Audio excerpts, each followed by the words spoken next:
Pemirsa, Legislator Komisi A Bidang Pemerintahan DPRD Makassar M. Yunus mengkritik kebijakan Wali Kota Makassar Dani Pomanto yang menunda pemilu Ketua RT RW ke tahun 2024 berbarengan dengan Pileg dan Pilpres. Keputusan tersebut dikhawatirkan menjadi gejolak atau kegaduhan di masyarakat.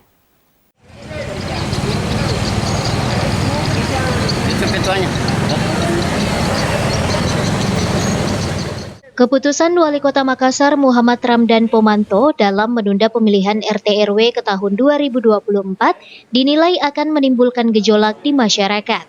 Hal tersebut diungkapkan oleh anggota Komisi A DPRD Makassar M. Yunus.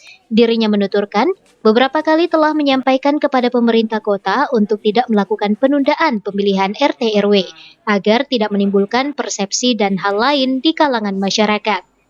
Ia menjelaskan jika dilakukan penundaan pemilu RT RW kembali bisa saja dikhawatirkan adanya gejolak serta kegaduhan di masyarakat.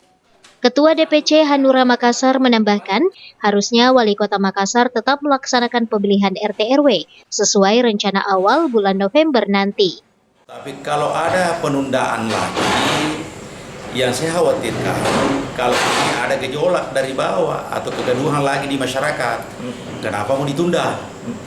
Ya, olehnya itu saya selaku Ketua Partai Hanura, Fraksi Nurani Indonesia Bangkit, sudah beberapa kali saya menyampaikan kepada membidangi ini pemilihan RT RW, pemberdayaan masyarakat, bahwa jangan ditunda supaya jangan menimbulkan satu persepsi yang macam-macam.